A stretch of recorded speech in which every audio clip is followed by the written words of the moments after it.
नमस्कार। संस्कार धानी से शुरू हुए कॉफी हाउस विचार मंच पर जबलपुर शहर के विकास की संभावनाओं को लेकर जो मंथन हमने शुरू किया है, लगातार हम आगे बढ़ रहे हैं। आज हमारे मंच पर जबलपुर शहर की विकास की संभावनाओं पर अपने विचार व्यक्त करने के लिए मंच पर मौजूद हैं कांग्रेस के वरिष्ठ नेता और जबलपुर चैम्बर ऑफ कॉमर्स के अध्यक्ष प्रेम दुबे। उनसे हम जानने की कोशिश करते हैं कि हमारा शहर पिछले 20-25 वर्षों में किस गति से आगे बढ़ा, किस गति से उसे आगे बढ़ना चाहिए था, अगर नहीं बढ़ पाया तो क्या कारण रहे, क्या है शहर विकास की संभावना, एक बेहतर विकसित शहर की क्या परिकल्पना होती है। इन्हीं सब बातों पर हम बात करने के लिए आज हमारे मंच पर मौजूद हैं प्रेम दुबे। उनका बहुत बहुत स्वागत है। दुबे जी, आपका बहुत बहुत स्वागत है कॉफी हाउस विचार मंच पर। सबसे पहले हम ये जानना चाहते हैं किसी शहर के विकास की परिकल्पना क्या होती है और कैसा होता है एक विकसित शहर, और जबलपुर क्या वैसा है या नहीं है, क्या है आपकी परिकल्पना? मैं आप सबको और जबलपुर के तमाम नागरिकों को आने वाले नववर्ष की शुभकामनाएं देता हूं और एक अच्छे प्रयास के लिए आप लोगों को धन्यवाद देता हूं कि आपने एक अच्छे प्रयास के लिए हम लोगों को समय समय पर जबलपुर के लोगों को यहां बुलाते हैं और चर्चा करते हैं। एक सर्वोत्तम प्रयास है आपकी तरफ से कि जबलपुर का विकास और उसकी संभावनाओं को लेकर क्या सपने इस शहर को देखना चाहिए, क्या लाखों युवा जो इस शहर में रहता है उसकी परिकल्पनाएं क्या होनी चाहिए, इकोनॉमी कैसी होनी चाहिए, डेवलपमेंट कैसे होनी चाहिए। इस पे बहुत सारी चीज़ें ऐसी हैं जिन पे मैं आज कुछ आपके सामने बातें रखूँगा। पिछले 40 सालों से जब मैं कॉलेज में था और आज छात्र जीवन में देखता था कि जितना भी हमारे यहाँ के दुनिया के छात्र हुआ करते थे वो आज जबलपुर में पढ़ने, जबलपुर एक यूनिवर्सिटी में पढ़ने आया करते थे और लाखों की संख्या में छात्र साल में आते थे, पढ़ते थे और विदेश जाते थे। पिछले 40 सालों में जबलपुर की गिरावट शिक्षा के क्षेत्र में ऐसी हुई कि हमारी यूनिवर्सिटी बढ़ती गई, हमारे कॉलेज बढ़ते गए, मगर हमारे शिक्षा का स्तर गिरता गया, जिसके कारण ये हुआ कि जबलपुर की जो यंग पॉपुलेशन है, क्वालिटी पॉपुलेशन जिसको मैं कहता हूँ, क्वालिटी पॉपुलेशन, वो पलायन कर गई जबलपुर से। वो पूना चली गई, वो बेंगलोर चली गई, वो विदेश चली गए। मैं आज अपने घर में ही देखता हूँ, मैं अपनी बेटियों से पूछता हूँ कि क्या तुम जबलपुर में पढ़ना चाहोगे, तो मेरी बेटी मेरे से कहती कि नहीं, मैं नहीं पढ़ना चाहूँगी, मुझको आप बॉम्बे भेज दो, मुझको फॉरेन भेज दो, मुझको कहीं बेंगलोर भेज दो। मेरे बच्चे घर के नहीं पढ़ना चाहते। कारण क्या हुआ? हम सब लोग इसी जबलपुर की कॉलेज और यूनिवर्सिटी से पढ़ के बड़े हुए शहर के लोग, बड़े बड़े ज्ञानी इस शहर से निकल के गए, मगर शिक्षा का स्तर गिरना इसने पलायन कराया। और उस पलायन के साथ मैं जो देख रहा हूं, मैं आज आप सबको बताना चाह रहा हूं, उस पलायन में पहले युवाजन पलायन कर गया जबलपुर का। उसके बाद जब वो किसी शहर में जाता है, वहां बस जाता है, वहां पढ़ाई करता है, वहां नौकरी करता है, उसके बाद वो अपने पेरेंट्स को भी ले जाता है। तो जबलपुर की कम से कम 10% ऐसी पॉपुलेशन आप देखोगे जो प्रबुद्ध वर्ग की थी, अच्छे शिक्षा शास्त्री, अच्छे लोग थे, जिनके बच्चे जो यहाँ रुकना था, अच्छे डॉक्टर थे, अच्छे इंजीनियर थे, वो पलायन करके चले गए। तो पलायन वाला शहर हो गया ये। तो जो क्वालिटी एजुकेशन के हमारी कमी से हमारा जो क्वालिटी बच्चे थे वो आज नहीं है। और अब जबलपुर के अंदर हमारे कॉलेज तो बहुत बढ़ गए, यूनिवर्सिटी बढ़ गई, मगर क्वालिटी एजुकेशन ना होने से हमारा स्तर गिर गया। आप जाइए, आप देखिए कितने तरह के हमारे आज आसपास की चीज़ों में डेवलपमेंट होना चाहिए।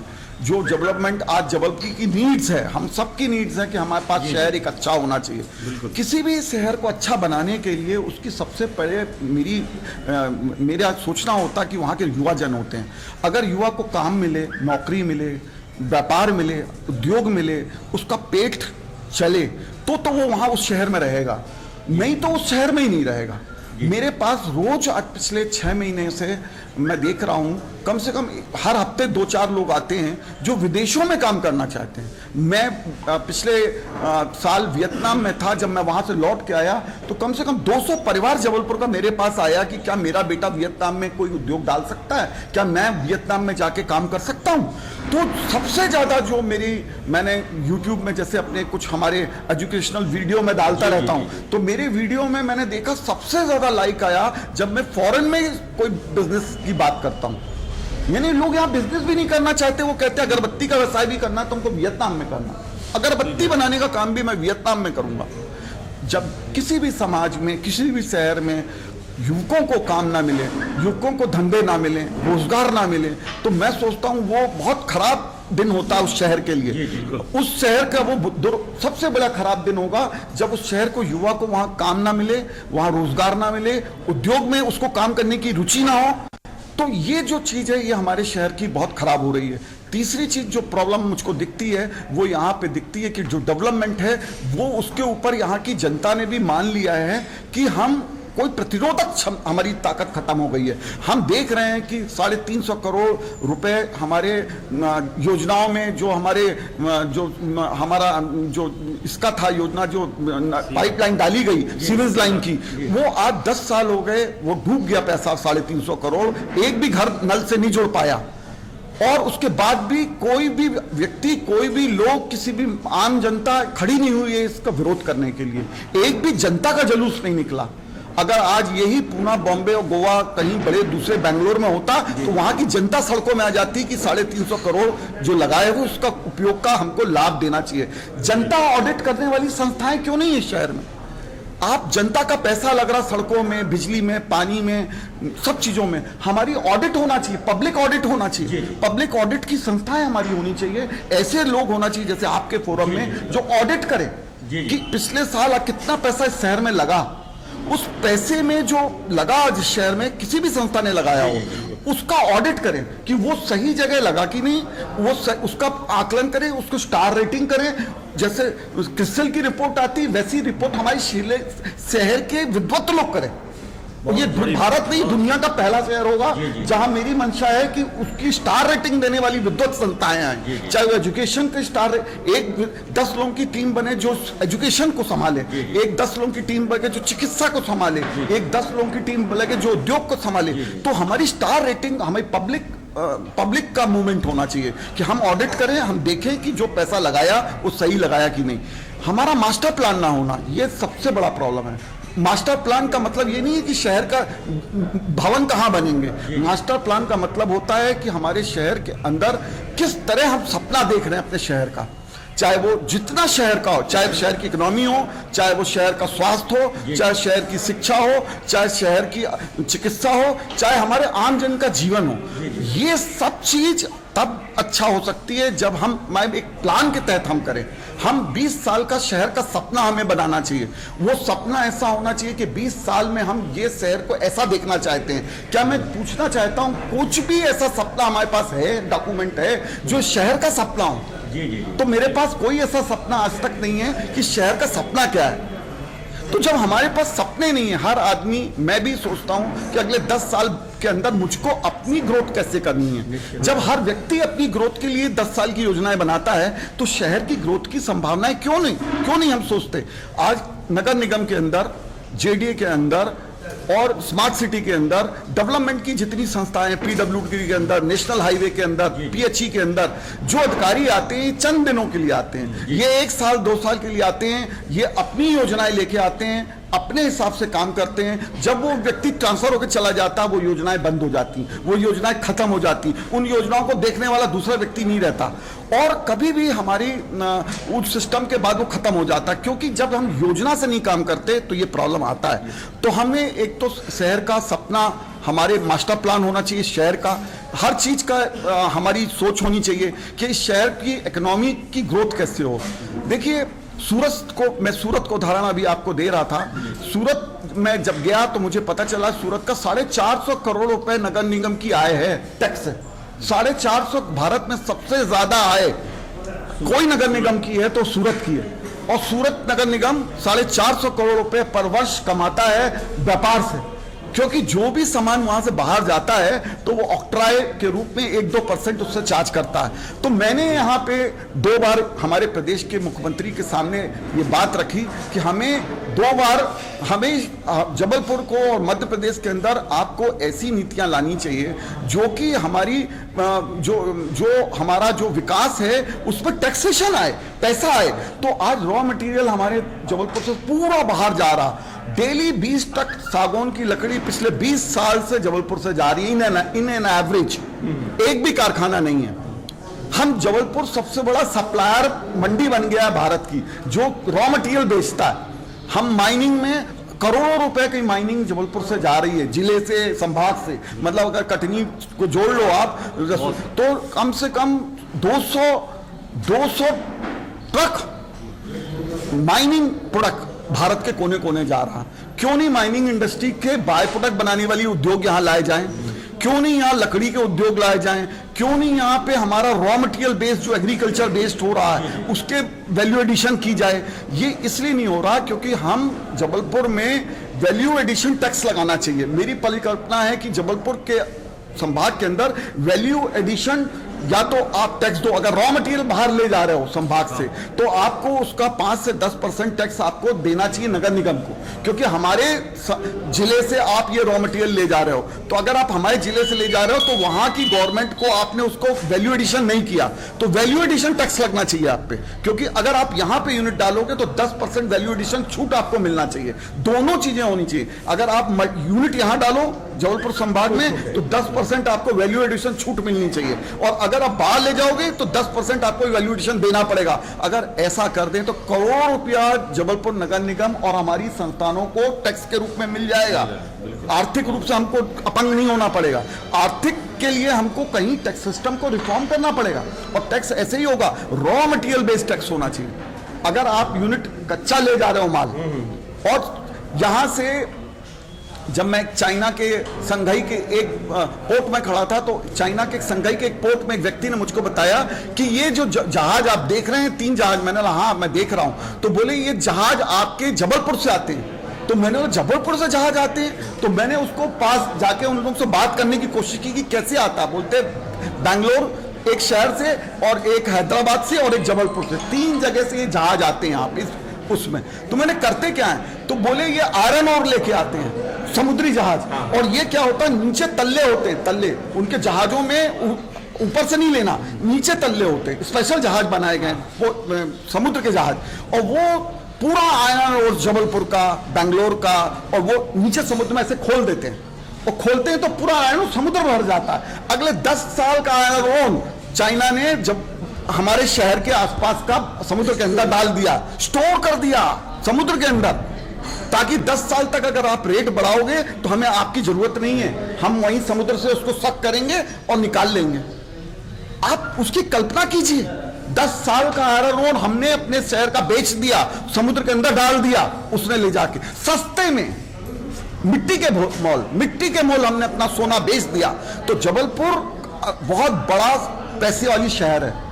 अगर आप मैं देखूं तो जबलपुर की जो भू संपदा है, भू संपदा हमारी ईश्वरी संपदा, इतनी ईश्वरी संपदा से हम धनवान हैं, शायद मध्य प्रदेश का कोई शहर नहीं है जितने धनवान हम हैं। हमारे यहाँ आप फॉरेस्ट प्रोड्यूस देखो, फॉरेस्ट प्रोड्यूस में अगर आप देखोगे फॉरेस्ट के प्रोड्यूस, करोड़ों रुपए का फॉरेस्ट प्रोड्यूस जबलपुर में गिर रहा जंगलों में, हर बहेरा आंवला आप जाओगे, इतने सारे 22 प्रोड्यूस ऐसे हैं माइनर फॉरेस्ट्री के जो जमीनों में गिर रहे हैं। और वो रोड कटनी होके अगर आप जाएंगे तो आप पाएंगे सैकड़ों ट्रक फॉरेस्ट प्रोड्यूस कटनी से भारत के कोने कोने जा रहा। एक भी इकाई जबलपुर में नहीं है जो फॉरेस्ट प्रोड्यूस को वैल्यू एडिशन करे। एक भी फॉरेस्ट प्रोड्यूस की मंडी नहीं है, मंडी नहीं है। हर्ब्स का इतना बड़ा केंद्र है जबलपुर, जंगली हर्ब्स का पूरा, टूरिज्म का इतना बड़ा हमारे फॉरेस्ट प्रोड्यूस। तो मतलब हमने टूरिज्म को नहीं बढ़ाया, हमने फॉरेस्ट प्रोड्यूस को नहीं बनाया, हमने एग्रीकल्चर को नहीं बनाया, हमने अपनी जो भू संपदा है इसको हमने सोने को नहीं पहचाना। जब हमने ये सब नहीं पहचाना, हम मात्र भगवान की दी हुई वो चीजें खाते रहे कि रेता ऊपर से निकाल लो, ऐसे निकालो, ऐसे बेच दो, 5,000 रुपए आज आ गया, हम करोड़पति बन गए। हम इजी मनी पे दौड़ता रहा शहर, इजी मनी पे। हम इजी मनी कमाने वाले धंधे ढूंढते रहे, शराब का धंधा कर लो, रेता का धंधा कर लो, उसका कर लो। हमने जो प्राकृतिक संसाधन थे इसका बिचौटी से अच्छे से लाभ नहीं लिया, ये और इससे हमारे शहर की इकोनॉमी नहीं बढ़ी।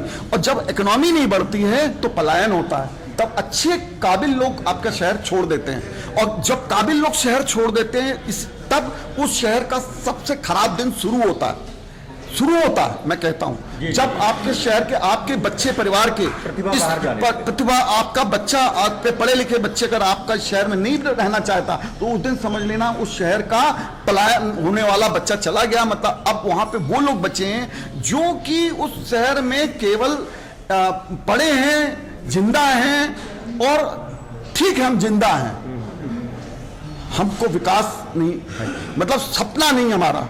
हमारे शहर का कोई नौजवान आज दुनिया के कोने कोने में जा रहे हैं और बड़े देश में काम कर रहे हैं, मगर शहर में नहीं आ रहे। अच्छे डॉक्टर्स पलायन करके दिल्ली में चले जाओ तो एक से एक डॉक्टर जबलपुर के मिल जाएंगे। अच्छे इंजीनियर्स, इतने इंजीनियरिंग कॉलेज हैं जबलपुर में, है ना, कितने इंजीनियरिंग कॉलेज हैं, एक भी इंजीनियरिंग कॉलेज के स्टूडेंट अच्छे यहाँ पे प्रोजेक्ट नहीं ला रहे हैं, अच्छी चीजें नहीं है। तो मेरा यही हमेशा कहना होता है, अच्छी शिक्षा, अच्छा स्वास्थ्य, अच्छा डेवलपमेंट होता है मनुष्य का। जी। अगर हम किसी शहर का डेवलपमेंट करना चाहते हैं तो ब्रेन का पहले, मनुष्य, उस शहर के जो काबिल ब्रेन है उसको रोकना पड़ेगा। काबिल ब्रेन अगर उस शहर में नहीं रुकेगा तो आप मान के चलना हम एक स्थिर लेटा हुआ मरीज जैसे हैं जिसकी बॉडी पे कोई भी मतलब कंपन नहीं हो रहा। तो ये शहर कंपन नहीं हो रहा। वो आंदोलन जो शरद यादव जी के जमाने में बचपन में हम देखते थे कि 20-25 हजार युवा जन निकलता था सड़कों पे और एक मांग करता था, वो चीजें हमने देखनी बंद कर दी। शहर के अंदर जन आंदोलन नहीं होते हैं। शहर के अंदर हमने मान लिया कि ये जो पैसा खा रहे हैं, कुछ हो रहा है, ये ऐसे ही अव्यवस्था है और हमने उसको मान लिया, अब स्वीकार कर लिया। तो ये मेरी बहुत बड़ी दुविधा है और मेरा कहना है आपके इस मंच के माध्यम से कि शहर के जागरूक लोगों को इस शहर का एक मास्टर प्लान क्रिएट करना चाहिए और हर चीज का मास्टर प्लान, और सरकार को उस मास्टर प्लान के तहत हर विभाग को काम करना चाहिए। एक सपना इस शहर का होना चाहिए और कैसे हम इन चीजों को करें ये कोई एक संस्था या एक व्यक्ति नहीं कर सकता, ये पूरा सामूहिक हमारी अप्रोच होना चाहिए। और आपके जैसे ये फोरम जो होने चाहिए ये ऑडिटिंग फोरम के रूप में कन्वर्ट होना चाहिए। आपको ऑडिटिंग टीम बनाना चाहिए और साल में एक बार ऑडिट पे, एक बार इसी खुले मंच पे हर विभाग की ऑडिट करवाना चाहिए। खुले मंच में ऑडिट होना चाहिए कि आप पीडब्ल्यूडी की ऑडिट करो, नगर निगम की ऑडिट करो, एक साल का उन्होंने क्या काम किया, चिकित्सा व्यवस्था में जबलपुर में क्या काम हुआ। तो एक 10-12 फोरम बनाइए, मेरा आग्रह है, ऑडिट कीजिए और उसके बाद ऑडिट रिपोर्ट जनता के सामने लाइए कि ये ऑडिट होगी, स्टार रेटिंग होगी, जो विभाग अच्छा काम करेगा, जो अधिकारी अच्छा काम करेगा उसको अवार्ड देंगे, उसको सम्मान करेंगे। इस तरह की अगर हम परिकल्पना लाते हैं तो शायद शहर के अंदर हमारा युवा पीढ़ी रुकेगी और यहाँ पे काम कर पाएगी। आपने बहुत अच्छी बात कही कि हम सब लोगों को अगर शहर विकास करना है तो शहर विकास का एक सपना होना चाहिए। वो अच्छी बात है। उस सपने को साकार करने के लिए आपने जो बात कही कि जो बुद्धिमान व्यक्ति हैं या क्षमता है, योग्यता वाले जो लोग हैं उनको बाहर जाने से रोकना चाहिए। तो हम ये कहना चाहते हैं कि पिछले 20-25 वर्षों में जो ब्रेन ड्रेन हुआ जिसको अपन बोलते हैं, युवा लोग बाहर गए हैं, ऐसी कंडीशन बने, उन कंडीशन को दूर करने के लिए क्या किया जा सकता है? देखिए, जो आज से 20 साल पहले जब मैं कॉलेज में था, फर्स्ट ईयर सेकेंड ईयर में, सेंट लॉयसिस कॉलेज का मैं छात्र संघ का अध्यक्ष हुआ करता था और उस समय मेरे कॉलेज में 200 पैलेस्टीनियन, ईरानी और ये नाइजीरियन लोग पढ़ा करते थे। जबलपुर यूनिवर्सिटी में उस समय 10 से 15 हजार छात्र विदेश से आता था और वो यहाँ पढ़ा करता था। आप सोचिए कितनी बड़ी इकोनॉमी की मंडी थी जब विदेश का 15,000 आदमी हमारे शहर में पढ़ता था। मेरे अपने कॉलेज में, मेरे क्लास में 20 स्टूडेंट फॉरेन के हुआ करते थे। आज हमारे हर घर से एक विद्यार्थी बाहर है। फर्क तो यही है, शिक्षा सबसे पहले, अच्छी शिक्षा और उसके साथ रोजगार, 2 चीजें युवाजन को रोकती हैं। आज पूना क्यों लोग भागते हैं, बेंगलोर क्यों भागते हैं, विदेश क्यों भागते हैं? क्योंकि उनको लगता है कि मैं अगर वहां शिक्षा लूंगा तो वहीं पे मेरे को जॉब भी लग जाएगा, मैं काम के साथ रोजगार करूंगा। रोजगार सर्जन ये हमारा एक अमुक होना चाहिए और अच्छी शिक्षा, रोजगार से दोनों रिलेटेड है। अगर ये रिलेशन नहीं होता तो आपका बच्चा यहीं पढ़ लेगा। अगर यहाँ रोजगार नहीं रहेगा तो आपका बच्चा बोलेगा कि मैं बेंगलोर जा रहा हूँ, मैं हैदराबाद पढ़ लूंगा, तो आपको लगेगा ये हैदराबाद में पढ़ेगा तो बाद में सॉफ्टवेयर में चला जाएगा, इसको वहीं जॉब मिल जाएगी, इसको दोबारा आना नहीं पड़ेगा। ये मानसिकता कि शिक्षा और रोजगार दोनों जुड़ गए हैं, और जुड़ी हुई व्यवस्था अगर इस शहर को नहीं, स्मार्ट सिटी के अंदर आज एक सपना इस शहर के अंदर बनाया गया, मगर क्या स्मार्ट सिटी के अंदर हमारे यहाँ ये बात नहीं होनी थी कि यहाँ के लोगों की प्रवृत्ति को, यहाँ के लोगों के माइंडसेट को, यहाँ के लोगों के विद्युत लोगों के चीजों को स्मार्ट बनाया जाए। जहां पे स्मार्ट पीपल होंगे, पब्लिक होगी, जहां स्मार्ट लोग होंगे, वो शहर स्मार्ट होता है। सड़क बिल्डिंग बनाने से स्मार्ट नहीं होता, मनुष्य को स्मार्ट होना चाहिए। वो कैसे स्मार्ट हम बना सकते हैं अपनी जनता को, युवा जन को, पब्लिक को, वो स्मार्टनेस अगर हमारे में आ जाती तो करोड़ों रुपए जो स्मार्ट सिटी के नाम पे बहाए गए हैं वो बच जाते, और हमारे यहां आज 200-500 नौजवान ऐसा होता जो सपने, बुनियाद हमारी ऐसी रखते जो आगे की पीढ़ी के लिए होती। शहर जो होता है, ये कोई जीवित शहर वो होता है जो 100 साल की कल्पना करे। जीवित शहर, दुनिया के जीवित शहर जब मैं देखता हूं तो मैं देखता हूं कि होनई शहर में जग गया।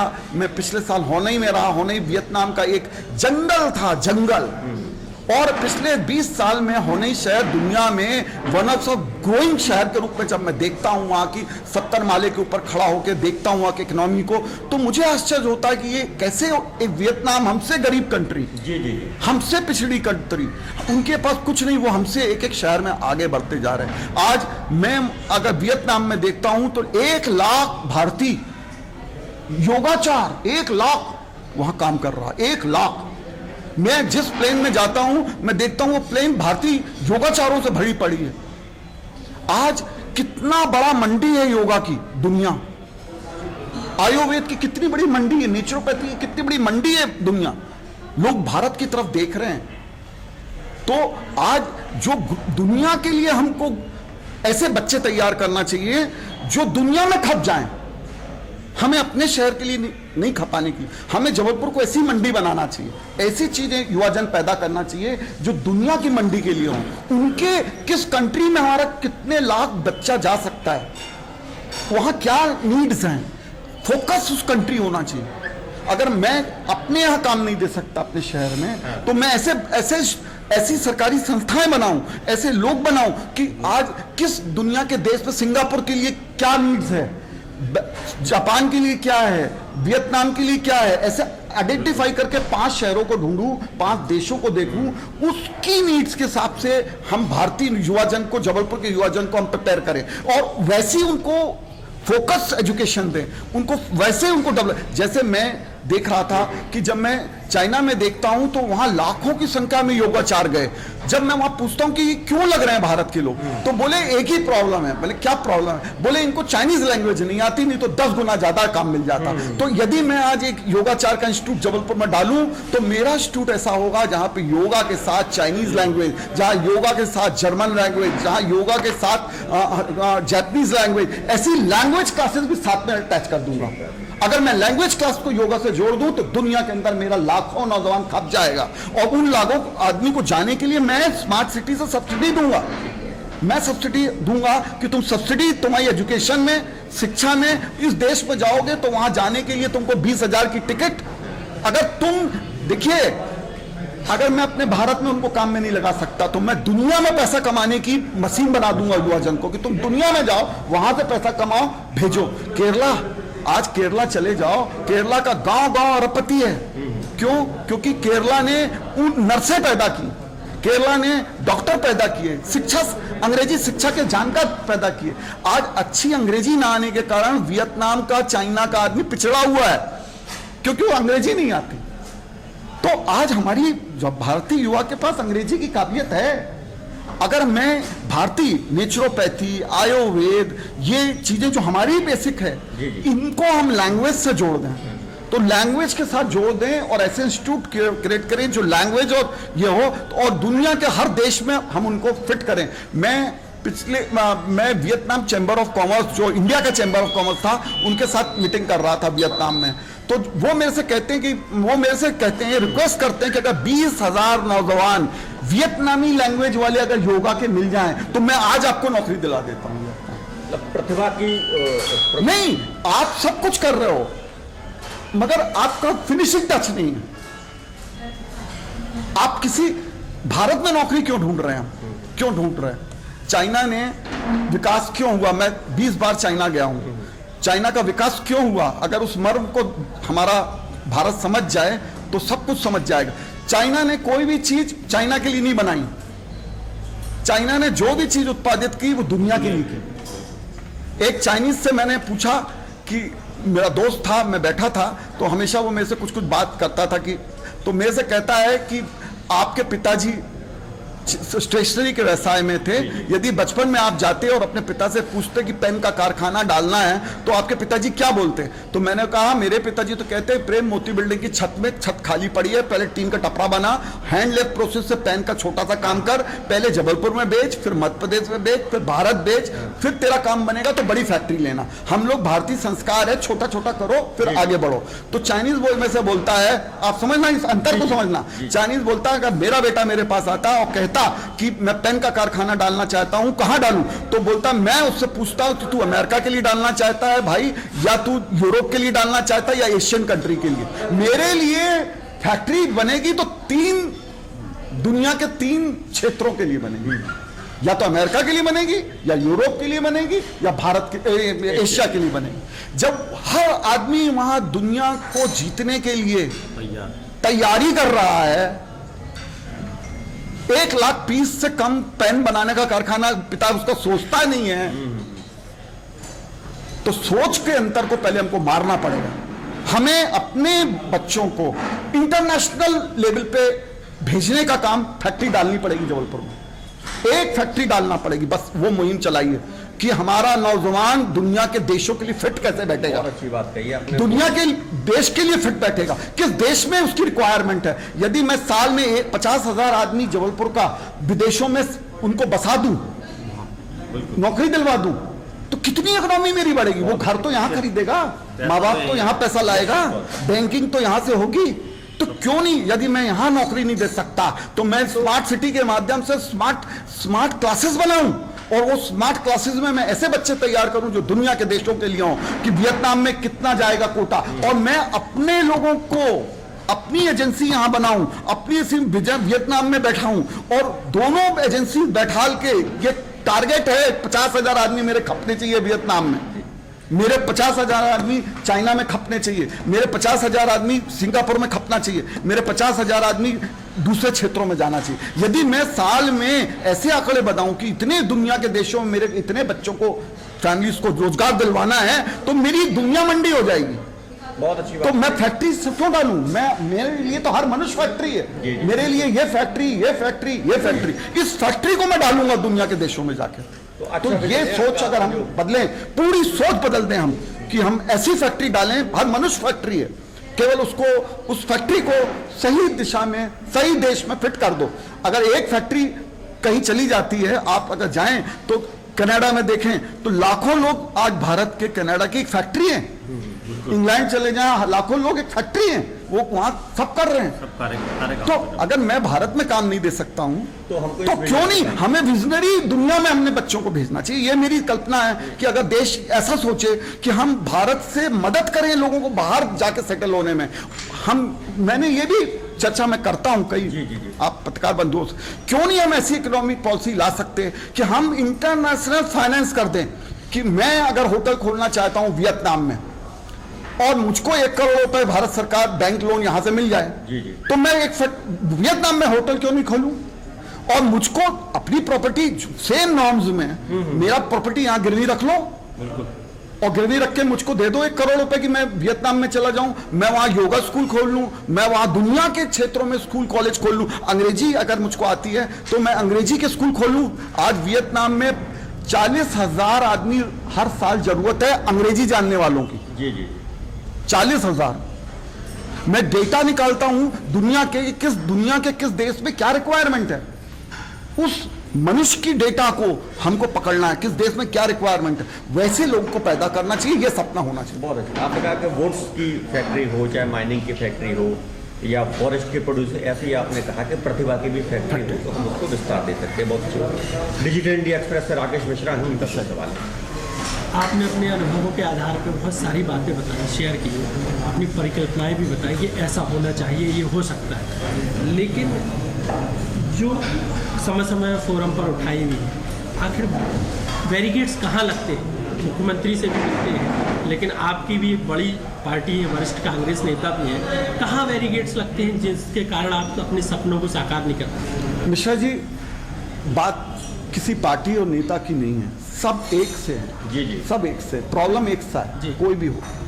प्रॉब्लम है जो मैं देख रहा हूँ मध्य प्रदेश में, मैंने वर्तमान मुख्यमंत्री जी से भी कई बार बैठ के भोपाल में मुख्यमंत्री भवन में 2-2 घंटे हमारी चर्चाएं हुई हैं। 2-2 घंटे हम लोग 20-20 लोग जबलपुर चैम्बर के बैठे हैं। 2-2 घंटे 1 to 1 मैंने भी उनसे बात की, जबलपुर में भी बात की, इसके पहले कमलनाथ जी से भी, हर लोगों से बात की। प्रॉब्लम जो है, हम छोटे छोटे सपने देखते हैं, छोटे छोटे सपने। मतलब हम आज अगर छोटी छोटी चीज़ें दे देते हैं, पैसा, छोटा डेवलपमेंट, छोटी चीज़ें, उनमें हम लोग खुश हो जाते हैं। पब्लिक की ना तो जो आईक्यू एक स्टेट का होना चाहिए, जी जी, वो हम बन पा रहा, कमी मैं देख रहा हूँ। स्टेट का आईक्यू, अधिकारी वर्ग चलाता है स्टेट, उनके आईक्यू होते नहीं है। वो आज 2 महीने यहाँ रहते, 2 महीने वहाँ रहते। जब हमारा आईक्यू नहीं है, हम कोई, हमारा भविष्य की कोई बड़ी अच्छी, हमारे स्टेट के विकास की हमारे पास कोई अच्छे विजन नहीं है, तो वहाँ ये प्रॉब्लम आते हैं। और ये आईक्यू डेवलप होगा ऐसे कि आपको अपनी अच्छी चीज़ें और बुरी चीज़ों को देखना होगा। देखिए, आपके पास जो मध्य प्रदेश है, इसके पास क्या संभावनाएं हैं और क्या संभावनाएं नहीं हैं, दोनों चीज़ें हमें देखनी होंगी। तो जो मध्य प्रदेश की धरती की संभावनाएं, उनको हमको ऐसी 10 संभावनाओं को ढूंढना पड़ेगा, वो संभावनाएं क्या हैं, और उस संभावनाओं पे फोकस होकर मध्य प्रदेश के ऊपर हमको नीति लानी पड़ेगी, और उस नीति के हिसाब से हमको मध्य प्रदेश को और जिलों को बनाना पड़ेगा। आप जब अभी मतलब क्या हम करते हैं डेवलपमेंट में, अब पूरे साल आप देखिए, हम लोग छोटे छोटे चीज़ों में खुश हो जाते हैं, और हम लोग सब पूरे मध्य प्रदेश के अंदर जो अस्थिर विकास हमारा होता है। इसलिए मैं कहता हूं कि अगर हम नहीं कुछ कर सकते, अगर नहीं सपने हम बुन सकते, नहीं चीज़ें बना सकते, तो ये प्रॉब्लम होंगे। और इस लेवल पे हमारा मध्य प्रदेश के अंदर, आज आप मध्य प्रदेश में देखें तो केवल इंदौर छोड़ दें अगर, तो जो हमारी इकोनॉमिक डेवलपमेंट है वो नहीं कहीं हो पा रहा। भोपाल केवल राजधानी के कारण है, बाकी इंदौर छोड़ दो तो कहीं इकोनॉमिक डेवलपमेंट नहीं। और ये इकोनॉमिक डेवलपमेंट नहीं होना कारण है कि वहाँ के नागरिकों का अंदर मतलब एक वो, देखिए, सरकारें कुछ नहीं कर सकती, सरकारें पॉलिसी बना सकती। सरकार का काम एक अच्छी पॉलिसी बनाना है, एक डेटा, एक वो खूंटा बनाना, बाकी तो हमें करना है। हमको, हमारे अंदर ये चीजें होनी चाहिए, शहरों के अंदर। वहाँ प्रॉब्लम है, प्रॉब्लम वहाँ है, एक कल्चर का प्रॉब्लम है, संस्कार का प्रॉब्लम है, सिस्टम का प्रॉब्लम है, और बहुत समय से कुछ नहीं होते रहने से हम एक बार मान गए कि हमारे यहाँ कुछ नहीं हो सकता। हमारी एक आम भावना हम सब में हो गई है, अरे ये तो ऐसे ही है, ऐसी 20 साल से सड़क ऐसी थी, क्या हुआ, यहाँ कुछ नहीं होगा। तो जो यहाँ कुछ नहीं होगा वो एक प्रॉब्लम। देखिए, मैं आपको बताऊँ, मैं एक अनुभव अपना बताता हूँ, दूसरे का नहीं। रेडीमेड गारमेंट कॉम्प्लेक्स, आज से 17 साल पहले मैंने सपना देखा, 17 वर्ष लग गए, आज भी नहीं बना। जी जी, आज भी नहीं बना।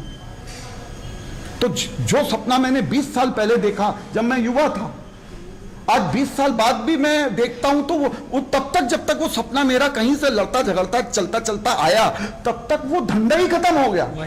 आप समझना, आप वो रेडीमेड कॉम्प्लेक्स जिस उद्देश्य के लिए बना था, सलवार सूट के लिए, वो सलवार सूट लोगों ने पहनना ही बंद कर दिया। आज दुनिया, भारत के अंदर, तो आप जो सुनते हैं, जो चुनते हैं सपने, वो सपने कितने दिन में आ रहे हैं, वो भी मायने रखता है। अगर सपने साल 2 साल में नहीं आ रहे हैं, तो वो सपने नहीं होंगे, वो खत्म हो जाएंगे। Waste of money. आज मान लीजिए, आज क्लस्टर फॉर्मेशन है, देखिए, एक क्लस्टर फॉर्मेशन, हर शहर का एक क्लस्टर फॉर्मेशन। कितनी चीजें हम सुनते हैं अखबार में, डेली पेपरों में अच्छी चीजें छपती हैं, उद्योग विभाग भी कहता है, अधिकारी भी कहते हैं, वो नई अच्छी चीजें छपती, वो छपती हैं, होती कहाँ है? बनेरी इंडस्ट्रियल एरिया, डिफेंस क्लस्टर के लिए भी समय पे उठाया। मेरा ये कहना है कि अभी ये हमारा ओपन बुक कार्यक्रम है एक तरीके से, इसमें जितने भी अभी तक नेता आए, सारे आए, उन्होंने अपने आप की पीड़ा व्यक्त की और बहुत सारी चीज़ें बताई। बात ही आई कि इंदौर आगे है, भोपाल आगे है, इच्छा शक्ति की कमी है, ये सारी तमाम बातें हुई, रटी रटाई बातें हुई, लेकिन आपने बहुत बेबाकी से रखी और अपने अनुभव को शेयर किया। बात आती है बैरिकेड्स कहाँ है, मैं बार बार, अब सुनिए, जैसे 17 साल तक आपको संघर्ष लगा है। आप मुझे, मेरा सवाल पब्लिक ने, ये लाइव कार्यक्रम है, पब्लिक डायरेक्ट जुड़ती है। एक शहर के फिगर हैं, समाज में प्रेम दुबे जी को सब जानते हैं, विधायक भी आए, सारे लोग देखते हैं, क्वेश्चंस आते हैं, लेकिन आपने उन बातों का खुलासा किया जो शायद इस शहर के पत्रकारों को और बुद्धिजीवियों को भी नहीं मालूम होगा। बंद कमरे में आपकी और चीफ मिनिस्टर्स की बातें हुई। चीफ मिनिस्टर्स की भी जिम्मेदारी नहीं बनी कि उन्होंने पब्लिक डोमेन में ये चीज़ें लाई, तो किसकी जिम्मेदारी बनेगी? क्या आप आगे, आपको भविष्य में अवसर की तलाश में है, या आप कुछ करेंगे कि पब्लिक देखिए ये ऐसे होगा। मैंने माननीय मुख्यमंत्री जी को, वर्तमान मुख्यमंत्री जी वर्तमान मुख्यमंत्री जी को मैंने एक मीटिंग में, हम लोग 20 लोग थे शहर के, 20 लोगों के सामने मैंने अनुरोध किया कि आप शहर में अगर चाहते हैं तो पीपीपी मॉडल लाइए। पीपीपी मॉडल का मतलब ये हुआ, पब्लिक प्राइवेट पार्टनरशिप मॉडल पे इस शहर को बनाने के लिए मौका दीजिए। मैं इस शहर का बासिंदा हूँ, आप इस शहर के बासिंदे हो, मुझे मरना भी यही है, जीना भी यही, तो मुझको इसके डेवलपमेंट में आप पार्ट बना दो। वो कैसे हो सकता था? तो मैंने एक उदाहरण दिया उनको कि आपने उद्योग व्यापार की इतनी बातें आप करते हो, 22 डिपार्टमेंट अभी जबलपुर में काम कर रहे हैं उद्योग विभाग के। कितने? 22 हैं। सिंगल विंडो की बात हम 20 सालों से सुन रहे हैं, कुछ हुआ है नहीं। 22 लोग अलग अलग हैं। आज यदि आप महाकौशल, आपने विकास प्राधिकरण बनाया हुआ है, जबलपुर विकास प्राधिकरण आपने बनाया है, मैंने उनसे आग्रह किया कि आप जबलपुर को आप ऐसा कर दो, जबलपुर औद्योगिक विकास प्राधिकरण बना दो। बहुत अच्छी बात, बहुत अच्छी बात। हमारे मंत्री जो हों आपके, उनको उसका चेयरमैन बना दो, ठीक है? लोकल मंत्री को बनाओ चेयरमैन, और उसके साथ 22 समिति 25 समिति लोकल उस इंडस्ट्री साइड के लोगों को उसके अंदर जोड़ दो, सब संघों को जोड़ दो, सब लोगों को जोड़ दो, एक उसको कलेक्टर, उसका सीओ बना दो। तो जो ये पीपी मॉडल हो गया, उसमें 22 हम लोग हैं, संघ सारे लोग हैं, उसमें कलेक्टर है, उसमें मंत्री है। तो आप जो औद्योगिक विकास प्राधिकरण बनाओगे, ये अपने रॉ मटेरियल के हिसाब से अपना मास्टर प्लान बनाएगा, अपने रॉ मटेरियल के हिसाब से किस टैक्स लगाएगा, टैक्स की मतलब, और अपनी आय क्रिएट करेगा, अपना इंडस्ट्रियल एरिया बनाएगा, उससे प्लॉट बेच के पैसा कमाएगा, और उससे अपनी चीजों को, अपने प्रोडक्ट को दुनिया के देशों में ले जाएगा, वहां जाके दुनिया के देशों में उन सामानों को बेचेगा, वहां से इन्वेस्टमेंट पकड़ के लाएगा। हमारे बीच में कंपटीशन करा दो कि इंदौर औद्योगिक विकास प्राधिकरण ने एक साल में क्या अचीवमेंट रहा, भोपाल का क्या रहा, ग्वालियर का क्या रहा, और जबलपुर का क्या रहा। हम और आप लोकल मंत्री है, हम लोग जाके उससे लड़ सकते हैं कि भैया तू ये औद्योगिक क्या हुआ इस पे काम में। वो जाए अमेरिका जाए, वहां से सॉफ्टवेयर वाला लाए, वो जाए सिंगापुर पकड़ के लाए। जो यहाँ का आप जाते हो, भोपाल का चीफ सेक्रेटरी जाता है, मुख्यमंत्री जाते हैं, अमेरिका जाते हैं, पूरी दुनिया जाते हैं और इन्वेस्टमेंट लाते हैं। वो इन्वेस्टमेंट जबलपुर आता है क्या? नहीं आता। क्यों नहीं आता? क्योंकि वो ले जाते हैं इंदौर, वो ले जाते हैं भोपाल, क्योंकि वहां उनके बंगले हैं, वहां घर उनके हैं, इंदौर में घर उनके हैं अधिकारियों के, भोपाल में घर अधिकारियों के, उनके जबलपुर में नहीं है। तो वो सारा इन्वेस्टमेंट वहां जाता है, वो जबलपुर नहीं आता। अगर मेरा आदमी जाएगा, मेरा मंत्री जाएगा, भाजपा का मंत्री जाएगा, मान लीजिए आज कोई भी भाजपा का नेता अगर वो विकास प्राधिकरण का अध्यक्ष होगा तो मेरा होगा, वो जाएगा दुनिया में, वो 5 साल में अपनी इकोनॉमी और उद्योग। अच्छा, मैं उद्योग की बात बार बार क्यों करता हूं? क्योंकि अगर उद्योग आएगा तो पैसा आएगा, पैसा आएगा तो शिक्षा आएगी, शिक्षा आएगी तो स्वास्थ्य आएगा, सब कुछ पेट से। अगर एक मूल मंत्र है, अगर एक मूल मंत्र पकड़ना हो कोई, तो वो पैसा है। शहर के पास पैसा होगा तो दुनिया की ताकतें आपके पास गुलाम बनती हैं, शहर के पास पैसा नहीं होगा तो आप उनके गुलाम बनते हो, ये फर्क है। बहुत प्रवीण मिश्रा है उनका पूछना। सर, बहुत अच्छी चर्चा चल रही है और आप शहर को आत्मनिर्भरता की तरफ ले जाने का प्रयास, जो आपका सपना है, संकल्प। एक इसी में एक प्रकल्प आता है शहर को आत्मनिर्भर बनाना और शहर को समृद्धशाली बनाना। तो शहर को समृद्धशाली बनाने में आज सोलर एनर्जी का बहुत बड़ा रोल हो सकता है। हमारे पास छतें हैं, हम अपने नागरिकों को ये प्रोवाइड करा सकते हैं कि सोलर पर आप काम कीजिए, सोलर पर आप बिजली बनाइए और वो बिजली जो है ग्रिड के थ्रू आप एजेंसीज को दीजिए और शहर को एक सोलर एनर्जी की खेती की तरफ हम ले जा सकते हैं। तो प्रश्न ये है कि इसके लिए कैसे काम किया जाए और इसके लिए क्या किया जाए। देखिए, चैम्बर ऑफ कॉमर्स के मैंने इसका प्रस्ताव दिया है। कलेक्टर के यहाँ मीटिंग थी और सोलर पावर के मंत्री आए थे। मैंने उनको उस भरी मीटिंग में 70-80 लोग थे, मैंने एक प्रस्ताव दिया जो भारत में बहुत सफल है। हमें सोलर पावर में क्या होता है, सबसे ज्यादा जरूरत होती है लैंड की, बर्बाद होता है लैंड। हमें सोलर पावर में लैंड को बर्बाद नहीं करना। तो हमने उनको प्रस्ताव दिया, जितनी बरगी नहर हैं बाई साइड की नहरों के ऊपर सोलर पावर के लिए ऑक्शन कर दो। दुनिया की सारी कंपनियां आएंगी और वो ऑक्शन में ले लेंगी। वो जगह खराब हो रही है। वो जो नहरें हैं वो यहां से रीवा तक है 250 किलोमीटर।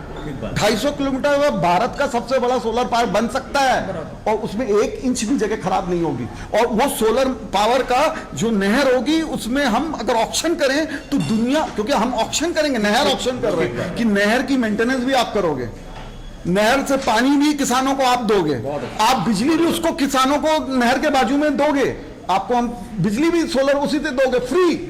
आप किसानों को पानी दोगे, आप किसानों को दो, और जितनी बिजली उत्पादन करोगे वो मध्य प्रदेश की लोगों को मिलेगा। बिना 1 इंच जमीन गए हुए करोड़ों रुपए की आय मध्य प्रदेश सरकार की हो सकती है, मगर उन लोगों ने कोई ने इस बात पे काम नहीं किया। ये ज्ञान की कमी है भाई मेरे अच्छा जी, ज्ञान की कमी है। नेता सब अच्छे हैं, नेता सब अच्छे हैं, सब कोई दल में कोई जो सत्ता में होता है वो कोशिश करता है कि वो अच्छा काम करे। प्रॉब्लम कहाँ है? प्रॉब्लम ये है कि हम आज मान लो जैसे यही बात मैंने रखी, कोई भी ज्ञानी होता पकड़ लेता बात को। ये गुजरात में हुआ है, मैं कोई नई चीज नहीं बता रहा हूं। आप गुजरात चले जाएं, उनने पूरी नहर ऑक्शन करना है, आपको सरकार को पैसा नहीं लगना। आप 500 किलोमीटर की नहर है टोटल, 500 किलोमीटर की, यहां से रीवा और यहां पता नहीं छोटी छोटी सारी नहरों को माइनर सबको क्या कर दीजिए, ऑक्शन कर दीजिए। मैं जाता हूं, मैं ऑक्शन में 20 किलोमीटर को लेता हूं मान लो, तो मुझको 20 किलोमीटर मिल जाए। आप जाते हो, आप बोलते हो कि मेरे को 5 किलोमीटर दे दो, तो मेरे को 5 किलोमीटर, अब मैं इन्वेस्टमेंट करूंगा नहर के ऊपर, मेरे को 9 साल 10 साल 20 साल के लिए आप वो दे दो ऑक्शन में, 20 ईयर, मेरे से कुछ पैसा भी आप ले लो और मेरे को मेंटेनेंस दे दो नहर की। तो आज आधी ज्यादा नहरों की मेंटेनेंस नहीं है, किसानों को पानी नहीं मिल रहा, और नहरों के बाजू में रहने वाले लोगों को पानी नहीं मिलता, नहरों के बाजू में रहने वालों को बिजली नहीं मिलती। तो मैं कह रहा हूं सोलर पावर का ये उपयोग अगर जबलपुर में हो जाए। ये कह रहा है कि चैम्बर ऑफ कॉमर्स की तरफ से शहर के नागरिकों की छतों को अगर हम सोलर प्लांट्स में ले कुछ योजना है क्या और उनको उस सोलर एनर्जी के प्रोडक्शन से उनको कुछ समृद्धि मिलने लग जाए। देखिए ये एक प्रोजेक्ट ये क्या है, ये एक मास होता है। देखिए आज अगर सरकार जैसे बोलती है कि एक फार्मिंग ला रही है, कि कॉर्पोरेट फार्मिंग ला रही है, कि भाई किसान छोटी छोटी जमीन है तो छोटी छोटी जमीन में तो फायदा नहीं होगा, तो कॉर्पोरेट फार्मिंग करो। मैं कहता हूँ कॉर्पोरेट सोलर पावर का होना चाहिए, कॉर्पोरेट। मेरी शहर के लोग क्यों नहीं 10 किलोमीटर में पैसा लगाएं? आप सरकार, आप समझना, मेरे शहर के लोगों को रोजगार क्यों ना मिल जाए? अगर आप 250 किलोमीटर में मेरे शहर में नहरें गुजर रही हैं, जा रही हैं, तो आप मेरे शहर के लोगों के लिए ऑक्शन कर दीजिए, 5 किलोमीटर 10 किलोमीटर के प्रोजेक्ट बनाइए और उनको ऑक्शन में दे दीजिए कि आप इसको सोलर पावर 10 किलोमीटर में लगाओगे। आप भी ऐसे हजारों लोगों को रोजगार मिल जाएगा। जो शराब के ठेके लेते हैं सोलर पावर के ठेके लेने लगेंगे, तो आपको कन्वर्जन करना पड़ेगा, आपको कन्वर्जन करना पड़ेगा। हम लोकल लोगों को पहले प्रायोरिटी दे दो, विजन और 5 किलोमीटर 10 किलोमीटर ऐसा। तो आप मेरे को 5 किलोमीटर का प्लांट लाना, तो मुझको मालूम हो जाएगा ये 5000 HP का होगा, तो ये इसमें इतना पैसा लगेगा। वो प्रोजेक्ट भी गवर्नमेंट दे देगी, वो फाइनेंस भी गवर्नमेंट बैंक से करा देगी। तो क्या दिक्कत है?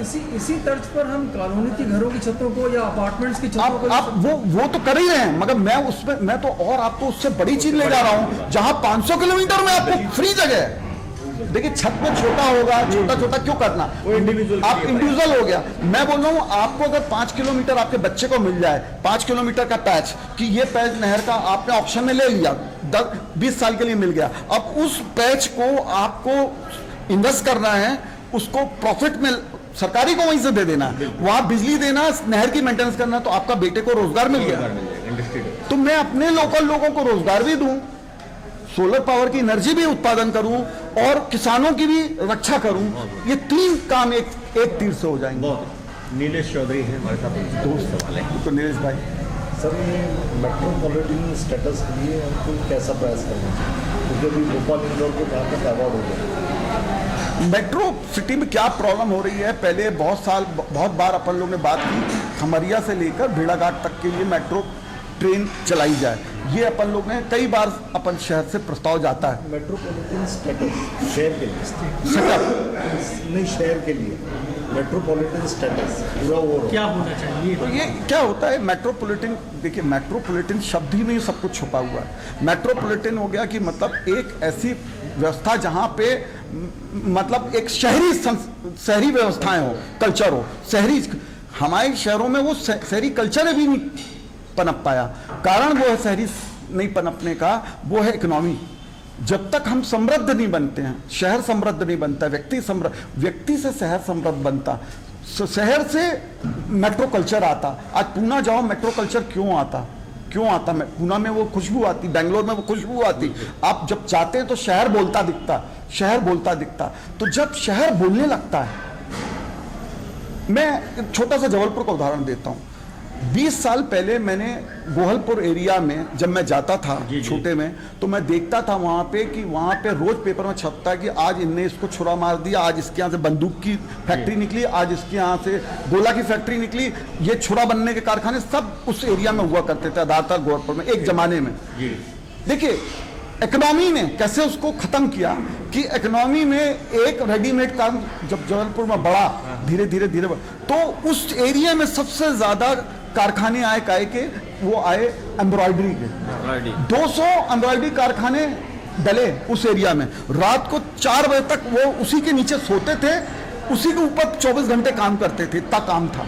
तो मैंने 20 साल में नहीं सुना कि उस एरिया में एक भी बम का कारखाना निकला हो, एक भी बंदूक बनाने की फैक्ट्री निकली हो। आप सब गवाह हो, गोहलपुर और उस क्षेत्र में एक भी नहीं सुना होगा आपने 10 साल में। आपको आज खबर मिलेगी कि सबसे ज्यादा रोजगार सृजन उस क्षेत्र में हो रहा है। क्यों हो रहा है आपको अपने को नहीं मालूम है, मगर मैं आपको बता रहा हूं। आप उस दृष्टि से देखिए, वो सबसे ज्यादा टीन के कारखाने अगर खुले तो वहां पे 500 कारखाने काम कर रहे हैं। कितने? 500, जो पूरे मध्य प्रदेश को टीन की अलमारियां और टीन से रिलेटेड प्रोडक्ट बेच रहे हैं। 1 लाख लोग उसमें काम कर रहे हैं। और वो जो काम कर रहे हैं, यही लोग जो बम बनाते थे, लोहे से पिस्टल बनाते थे, वो टीन की अलमारियां बना रहे हैं। आपको हाथों को काम देना होगा, काम नहीं दोगे तो पिस्टल बनाएगा, वो हाथों को काम नहीं दोगे तो बम बनाएगा, हाथों को काम नहीं दोगे छुरा मार देगा। तो अगर उसको काम दोगे तो वो कन्वर्जन हो जाता है, कन्वर्जन करना। तो वो जो गोहलपुर क्षेत्र में मुझको शिक्षा दी कि एक वरिष्ठ पत्रकार, जबलपुर के वरिष्ठ पत्रकार, मैं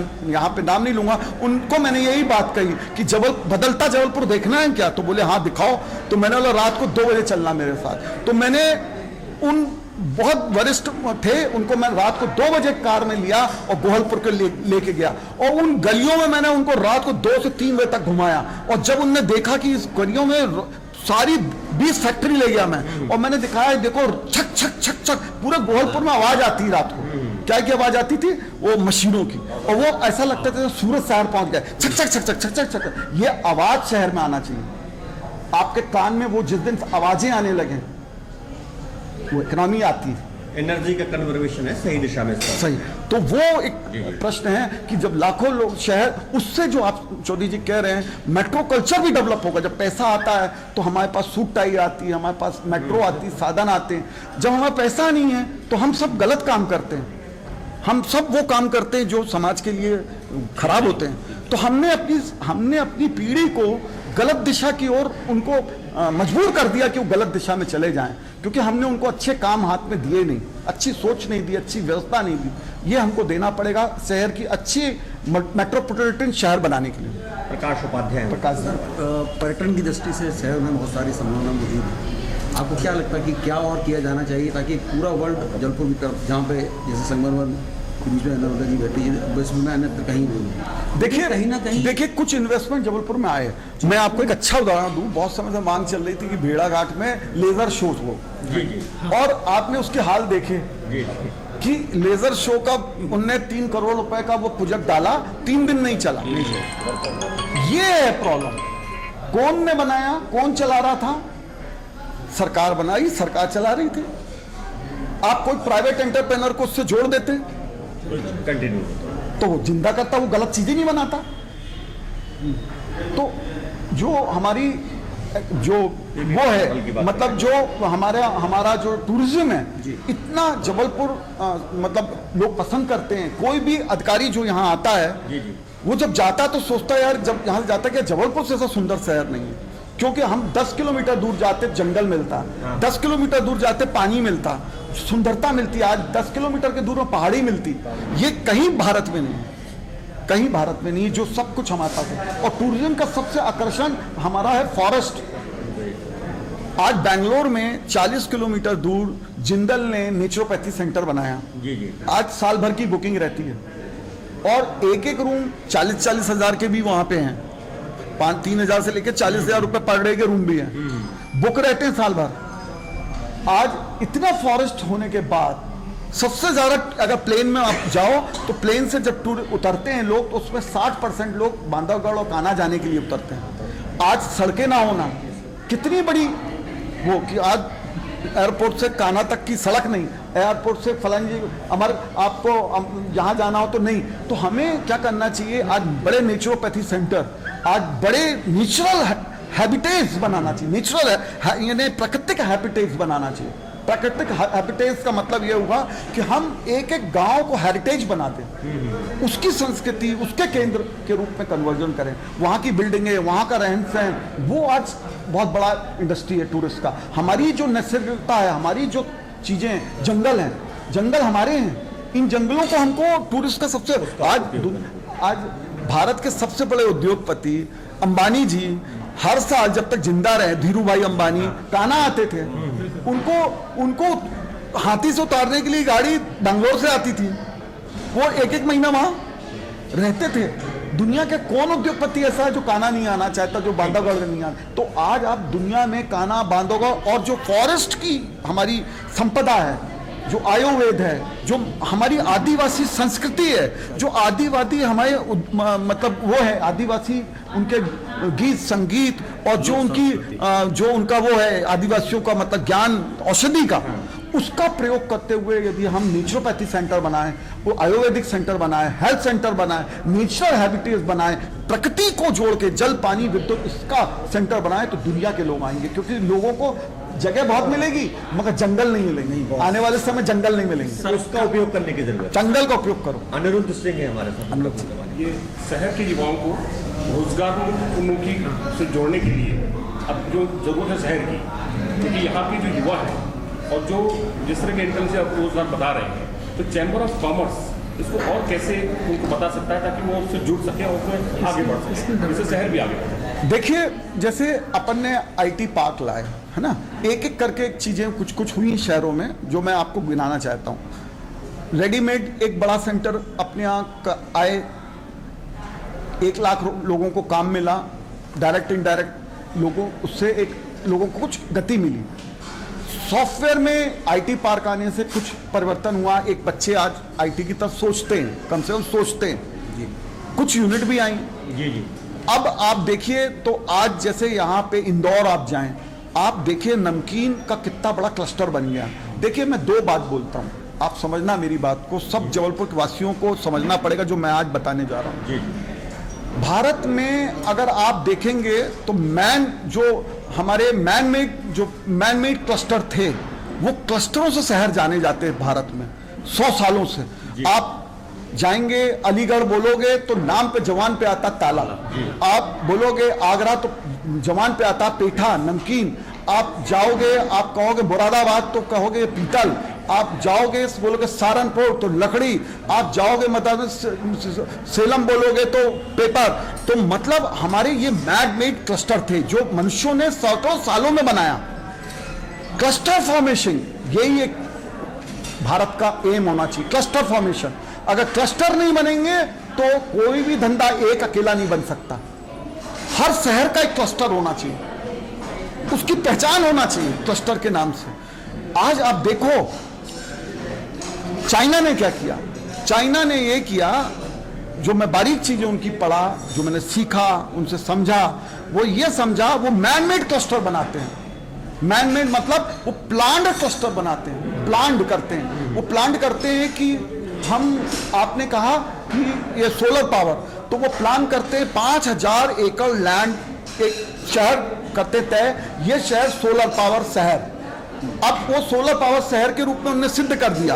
अब वहां जो भी इंडस्ट्री आएंगी वो सोलर पावर रिलेटेड आएंगी और वो क्लस्टर फॉर्म में आएंगी। मतलब उनमें ये तय करेंगे इतने लोग पैनल बनाएंगे, इतने लोग एल्युमिनियम चैनल बनाएंगे, इतने लोग सेल बनाएंगे, इतने लोग पैकिंग मटेरियल बनाएंगे, इतने लोग ये बनाएंगे, और यहां से समुद्र 20 किलोमीटर दूर है। मतलब ये 2 घंटे के अंदर शिप में माल चढ़ जाएगा। मतलब हम डिलीवरी, अगर हम 36 घंटे में किसी देश में डिलीवरी कर सकें समुद्र के माध्यम से, तो टाइमिंग और डिलीवरी का बहुत बड़ा वो ध्यान रखते हैं। वो ध्यान रखते हैं कि क्लस्टर ऐसी जगह बने जहां हम 3 घंटे में जहाज में चढ़ जाए माल और अपने 36 घंटे में देश में पहुंच जाए। मेरा माल यहां से बॉम्बे जाने में, जबलपुर से 3 दिन लगेगा, 4 दिन लगेगा सिर्फ बॉम्बे के पोर्ट में जाने में। बॉम्बे के पोर्ट में चला भी गया तो 4 दिन वहां पड़ा रहेगा, फिर वहां से 6 बार उतरेगा चढ़ेगा, 6 बार उतरेगा चढ़ेगा। तो कितनी कॉस्टिंग हम बढ़ाते हैं, वो कॉस्टिंग फैक्टर देखते हैं। माल फैक्ट्री से बना, रात को कंटेनर में चढ़ा, कंटेनर एयरपोर्ट गई और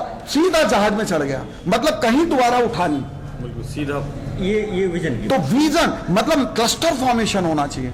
अगर हम क्लस्टर बनाएं, किसी शहरों के क्लस्टर बनाएं, और हम जबलपुर के मध्य प्रदेश के 5 शहर प्रमुख शहर हैं, 5 क्लस्टर में कन्वर्ट कर दो आप, बहुत अच्छी बात। 5 क्लस्टर में बना दो और फिर 10 साल का विजन रखो कि हमको इस क्लस्टर पे ही सबसे ज्यादा सुविधाएं देनी है, इस क्लस्टर पे ही हमको सबसे ज्यादा पैसा देना, इस क्लस्टर में हमको बैंक से फाइनेंस देना, इस क्लस्टर के लिए हमको ज्ञान देना, प्रोजेक्ट रिपोर्ट लाना। बैंकों की प्रायोरिटी इस क्लस्टर पे होना चाहिए कि अगर इस क्लस्टर के लिए कोई कल आएगा तो पहले पैसा मिलेगा।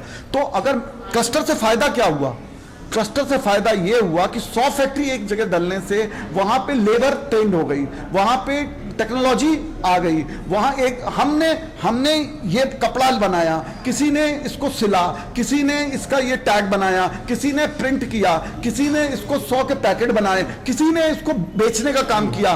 तो 10 का काम जुड़ के एक होता। वहां का क्लस्टर मैं जब देखा सोलर पावर का, जैसा आपने कहा, वो सोलर पावर की 100 फैक्ट्रियों के अंदर से ट्रेनें जाती थी और एक माल जो बना वो रात को उसका एक चीज बन गई, वो एक ट्रेन से दूसरी फैक्ट्री चली जाती थी, फिर वहां पे उसको उठाया, उनने उसको और कुछ किया, फिर तीसरी, चौथी, 5वीं बाहर फाइनल। तो आप जब तक क्लस्टर नहीं बनाओगे तब तक वैल्यू, बड़ी वैल्यू में चीज नहीं बना पाओगे और सस्ती नहीं बना पाओगे। दुनिया सस्ता है, हम सस्ता प्रोडक्शन कैसे बना सकते हैं?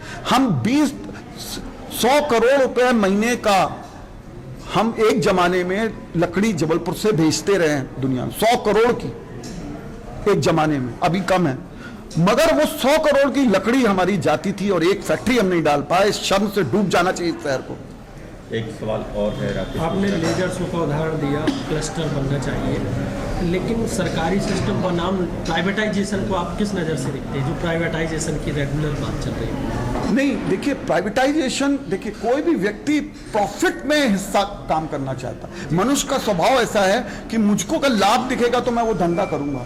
ये हमें लाभ के धंधे बनाने पड़ेंगे। जब तक धंधे लाभ के हम नहीं लाएंगे, देखिए एक जमाने में मैं आपको एक उदाहरण दूं, जब 25,000 रुपए प्रधानमंत्री रोजगार योजना में लोगों को लोन मिलता था, तब आपने देखा होगा कि लाखों की संख्या में एसटीडी बूथ खुल गए। एक चला, दूसरे ने खोल दिया, दूसरे, तीसरे, लाखों की संख्या। फोटोकॉपी चली तो हजारों ने खोल डाली। यानी हमारे यहाँ क्या होता है, भेड़ चाल है।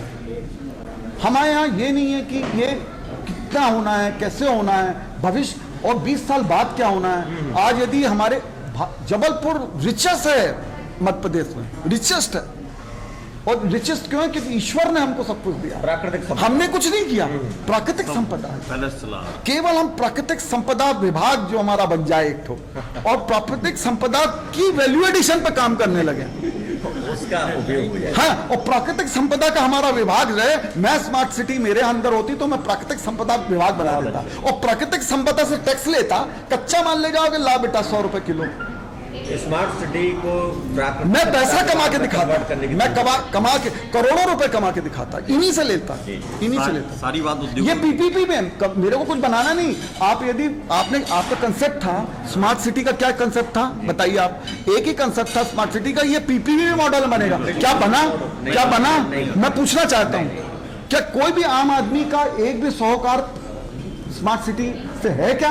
बिल्कुल नहीं। प्रधानमंत्री ने जो सपना देखा कि जो स्मार्ट सिटी कंसेप्ट होगा ये पीपीपी मॉडल में बनेगा, मतलब अधिकारी होंगे, नगर निगम होगी और प्राइवेट पार्टनरशिप होगी। क्या प्राइवेट पार्टनरशिप का एक भी उदाहरण मुझको मिला? एक भी बता दो मुझको। नहीं हो पाया। तो देखिए, हर कोई काम करना चाहता, हर कोई पैसा कमाना चाहता। स्मार्ट सिटी यदि हमको स्मार्ट पैसा कमाने की कोई मशीन क्रिएट करा दे उतना बहुत है। और वो ऐसे ही हो सकता है जैसे मैंने कहा कि एक हम एक क्लस्टर फॉर्मेशन करें, शहर का एक क्लस्टर की पहचान बना दे आज शहर की, और उसके बाद हमारे स्मार्ट पीपल को बाहर दुनिया में भेजने की व्यवस्था कर दे। ये कर दे। आप टॉयलेट दो या नहीं दो, हमको बड़े बड़े चीजें इन्वेस्टमेंट मत करो, हमारे लोगों को रोजगार सर्जन कैसे हो इस पे काम करो। ये सारी बातें आपने करी। सामने एक नगरीय चुनाव भी है, कांग्रेस से आप जुड़े हैं कि क्या संभावनाएं कांग्रेस की देख रहे हैं आने वाले चुनाव में, क्योंकि शहर का विकास उससे भी जुड़ा हुआ है। देखिए, मैं पार्टी लाइन पे तो नहीं बात करना चाहता, मैं बात करना चाहता हूँ शहर की लाइन पे। जी जी। ये शहर क्या चाहता है? ये शहर चाहता है एक अच्छा शहर के रूप में बनना। ये शहर चाहता है कि यहाँ पे अच्छा काम मिले, ये रोजगार मिले, अच्छी सड़कें हों, टूरिज्म हो, अच्छा सोच हो, अच्छी शिक्षा हो, अच्छी चिकित्सा हो, स्पोर्ट्स के अच्छे इवेंट हो। आज कितनी चीजें हो सकती हैं मगर प्रायोरिटी नहीं होती। हम लोग ने एक ऐसा शहर बनाने की कल्पना करते हैं जहां सब कुछ चल रहा मगर कुछ भी नहीं चल रहा। ठीक है। सब कुछ बन रहा मगर कुछ भी नहीं बन रहा, सब कुछ हो रहा मगर कुछ भी नहीं हो रहा। तो कुछ भी नहीं होने वाला शहर से हमको आगे बढ़ना होगा। सब पार्टियों को मिलकर, जो भी पार्टी चुनाव लड़े, कांग्रेस हो चाहे बीजेपी हो चाहे अन्य लोग हों, एक शहर को केयर करना चाहिए कि इस शहर की लोग आते जाएंगे, पार्टियां आएंगी, चुनाव आएंगे, कोई हारेगा कोई जीतेगा, मगर ये शहर के लिए एक अद्भुत सोच वाले लोग आगे आएं, ऐसी मैं ईश्वर से प्रार्थना करता हूं।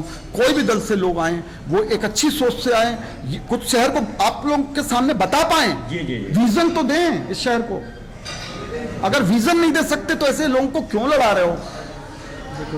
दे तो रहे, विजन नहीं दे, विजन नहीं वालों को तो आप 40-30 साल से बना रहे हो, बना रहे हैं ना हम लोग, सब लोग 40-40 साल से। क्या विजन मिला, क्या हुआ? एक उदाहरण बता दो कि ये विजन से मिला। तो विजनरी लोगों को लाओ, अच्छे लोगों को लाओ। जनता के ऊपर टिका हुआ ये हाँ, वोटर को देखना चाहिए कि विजनरी लोगों को डेवलप करें, जो विजन दे सके, जो जिनका पैसा कमाने का एम नहीं हो। देखिए, आज नेतागिरी के अंदर पैसा एक बहुत बड़ा मुद्दा हो गया, प्रॉब्लम है। अनिश्चितता ने उसको इतना अनिश्चित कर दिया कि वो पहले पैसा कमाने में लगता है। तो मेरी ये राय है कि विजनरी लोग आए नगर निगम में, वो लोग जीते, जो भी दल अच्छा है, अच्छे उम्मीदवार को लड़ाएं, पार्षद भी आपके अच्छे हों, विजनरी हो, चुनाव अच्छा होना चाहिए, ऐसा मैं मानता हूँ। बहुत अच्छा। कॉफी हाउस विचार मंच के इस विशेष कार्यक्रम चर्चा चौकसे में हमारे साथ थे कांग्रेस के वरिष्ठ नेता और जबलपुर चैम्बर ऑफ कॉमर्स के अध्यक्ष श्री प्रेम दुबे। एक बहुत अच्छी बात कही कि एक स्वप्न बड़ा होना चाहिए जिससे शहर का विकास हो, और उनकी संकल्पना बहुत अच्छी है। कुछ वर्षों में अगर हम ठीक वैसे ही चले तो हम भारत के मानचित्र पर एक अलग तरह से नजर आएंगे, ऐसा विश्वास है हमारा भी। और चूंकि विकास का अपना एक स्वप्न होता है, सबका है, और शहर का भी है। एक बात याद आ रही कि वक्त एक दरिया है, इसके साथ बहना सीख लो, वरना ये तुमको बहाकर बेझिझक ले जाएगा। आज के लिए इतना ही। अगले सप्ताह हम फिर एक नई शख्सियत के साथ रूबरू होंगे शहर के विकास की संभावनाओं को लेकर। एक 2 मिनट और चाहते हैं हम प्रेम दुबे जी का। थैंक यू फॉर कॉलिंग, सबको बहुत धन्यवाद। आइए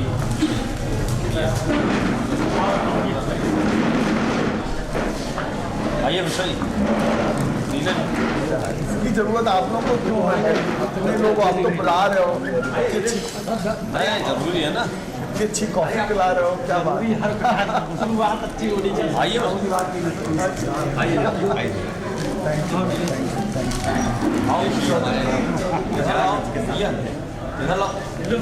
अरे वाह, आइए आओ जी। ये दरअसल में प्रतीकात्मक है क्योंकि आपके पास भी बड़ा विजन है और चाहते ऐसे सबके मन में ये बात हो शहर के विकास में। तस्वीरें एक एक करके और होती जाएंगी, ठीक है। आइए आइए आइए कंटिन्यू चलता है। एक और राकेश आओ आइए सर आटे जी।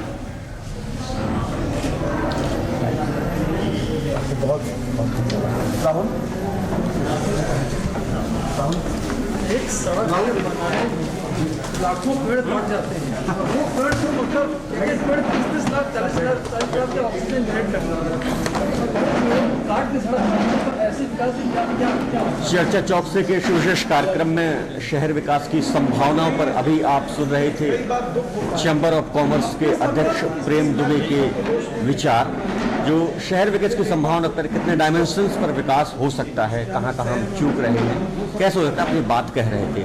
अगले शनिवार को फिर किसी शख्सियत से हम मुलाकात करेंगे और जानने की कोशिश करेंगे कि हमारा शहर को कहाँ जाना चाहिए था, कितना पिछड़ा है, क्या कारण रहे। तब तक के लिए नमस्कार।